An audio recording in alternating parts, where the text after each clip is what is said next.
Hi, welcome to live with food. நம்ம இன்னைக்கு பாசிப்பருப்பு பாயசம் பார்க்க போகிறோம். அதுக்கு முதல்ல பாசிப்பருப்பை நல்லா கழுவி ஒரு 20 நிமிஷம் ஊற வச்சிடலாம். ஊற வைத்த பாசிப்பருப்பை குக்கரில் 4 விசில் வச்சு நல்லா மையாக வேக வச்சு எடுத்துடலாம்.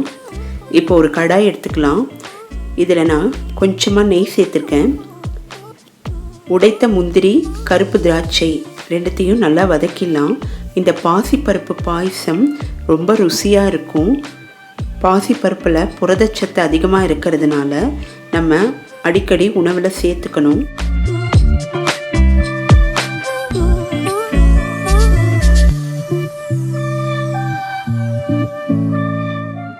இப்போ நம்ம வேக வைத்து மசித்த பாசிப்பருப்பை இந்த கடாயில் சேர்த்துடலாம்.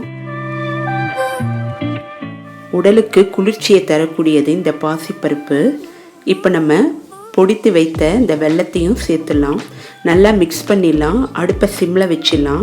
ரெண்டும் சேர்ந்து நல்லா கொதிக்க ஆரம்பிக்கும். அந்த டைமில் நம்ம அடுப்பை ஆஃப் பண்ணிடலாம். விரத நாட்களில், விழா நாட்கள்லாம் நம்ம ஈஸியாக பண்ணக்கூடிய பாயசம் இது. ருசி அபாரமாக இருக்கும்.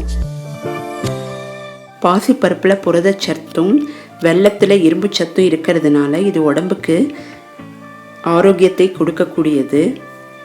கொஞ்சம் சாப்பிட்டாலும் நல்லா ஃபில்லிங்காக இருக்கும் பாசிப்பருப்பு. இப்போ நம்ம அடுப்பை ஆஃப் பண்ணிடலாம். ஆற வைத்த பாலை சேர்த்துக்கலாம். இந்த பாசிப்பருப்பு பாயசம் எளிதில் செய்யக்கூடியது. டேஸ்ட் அபாரமாக இருக்கும். ரெண்டுத்தையும் நல்லா மிக்ஸ் பண்ணிக்கலாம்.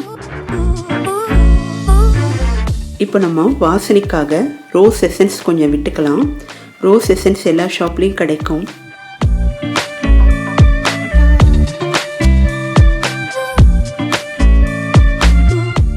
வறுத்து வைத்திருந்த முந்திரி திராட்சையை நம்ம இதில் அலங்கரிச்சிடலாம்.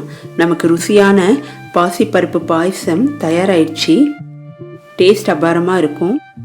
நீங்கள் ட்ரை பண்ணி பாருங்கள். இந்த வீடியோவை லைக் பண்ணுங்கள், ஷேர் பண்ணுங்கள்.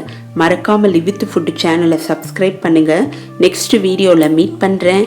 பாய்.